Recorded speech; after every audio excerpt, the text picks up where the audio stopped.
راستہ بند کیا تھا، سڑکوں کو بند کیا تھا ٹریکٹر کے ذریعے. ہمارے اکابرین اگر ہمیں بلائیں گے تو ہم بھی اپنے تن من کے ساتھ ہر جگہ دہلی کے تمام سڑکوں کو بند کر دیں گے جب تک کہ قانون کو واپس نہیں لیا جاتا ہے. یہ قانون ہماری ادھیکار، مولک ادھیکار کے خلاف ہے، شریعت کے خلاف ہے، ہندوستان کے آئین کے خلاف ہے، مسلمانوں کی دشمنی پر مبنی ہے. اس لیے یہ قانون ہمیں منظور نہیں. ہمارے بڑے موجود ہیں اور سب کو بولنا ہے.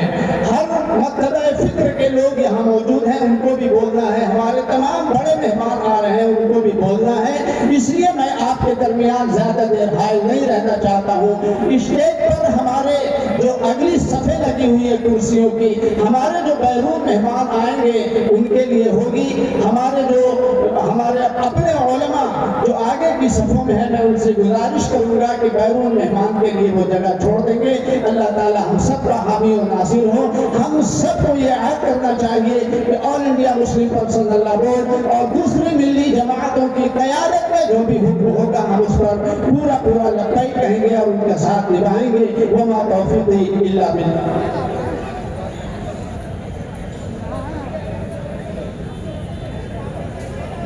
میں نہایت ہی ادب کے ساتھ دوبارہ دعوت دے رہا ہوں جناب حضرت مولانا شمشاد القادری صاحب دامت برکاتہم، جو اپنی بات پوری نہیں کر سکے اور 1.5 منٹ باقی رہ گئے ہیں.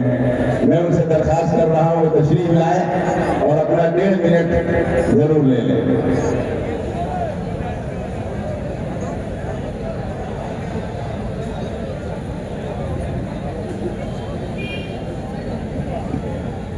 معزز خواتین و حضرات، اذان سے پہلے میں اپنی بات مکمل نہیں کر پایا تھا اور 1.5 منٹ میں جو بہت ڈیسائسو کام کر رہے ہیں بڑی باریکی کے ساتھ، تو میں چاہتا ہوں کہ اپنی بات کو مکمل کر دوں.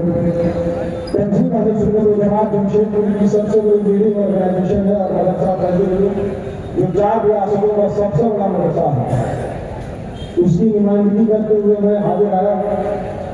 الحمدللہ آل انڈیا مسلم پرسنل لا بورڈ جو ایک امبریلا آرگنائزیشن ہے اور تمام مسالک اور مکاتب کے جو لوگ اس کے انترگت کام کر رہے ہیں، اور جو کہ یہ ہمارے اوقاف سے متعلق مسئلہ ہے، اس لیے ہم لوگ ہر ممکن کوشش کر رہے ہیں کہ کسی طرح یہ حکومت یہ کالا قانون واپس لے لے. آپ لوگ چاہتے ہیں کہ یہ کالا قانون واپس ہو، ہاتھ اٹھائیے زور سے. دیکھیے زور سے نعرہ لگایا جاتا ہے، کبھی کبھی زور سے ہاتھ بھی اٹھایا جاتا ہے، سمجھ رہے ہیں؟ تو زور سے ہاتھ اٹھائیے، بولیے ارے زور سے بولیے، ہم لوگ بھی بولیے. جو رضاکار ہے وہ سمجھتے ہیں کہ ہم کو بولنے کی ذمہ داری عائد نہیں ہوتی، حالانکہ سب سے زیادہ ذمہ داری انہیں پر عائد ہوتی ہے. ایک بار زور سے نعرہ لگائیے، ہندوستان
ختم کر رہا ہوں کہ جلالے آتشو برقو صحاب پیدا کر، جلالے آتشو برقو صحاب پیدا کر، جلالے آتشو برقو صحاب پیدا کر، اجل بھی کام اٹھے وہ انقلاب پیدا کر، جلالے آتشو برقو صحاب پیدا کر، اجل بھی کام اٹھے وہ انقلاب پیدا کر۔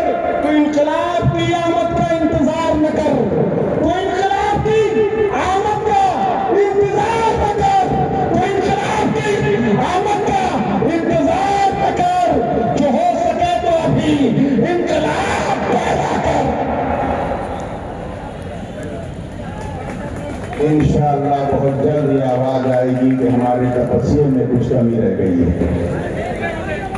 اب میں اس کے بعد دعوت دے رہا ہوں جناب سید عرفان شیر صاحب، صدر متولی ایسوسی ایشن، آپ تشریف لائیں۔ وقت کے اوپر گہری نظر ہے، بہت پکڑ ہے، اور ان کے وقت کا دائرہ بہار، بنگال، یو پی، برما تک جاتا ہے۔ تو جناب عرفان شیر صاحب تشریف لا رہے ہیں، میں ان سے ادباً درخواست کروں گا کہ 3 منٹ میں اپنی بات پوری کریں۔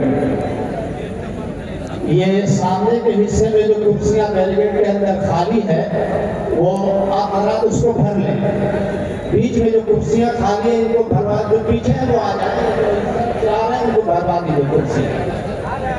آئیے السلام علیکم ورحمۃ اللہ وبرکاتہ۔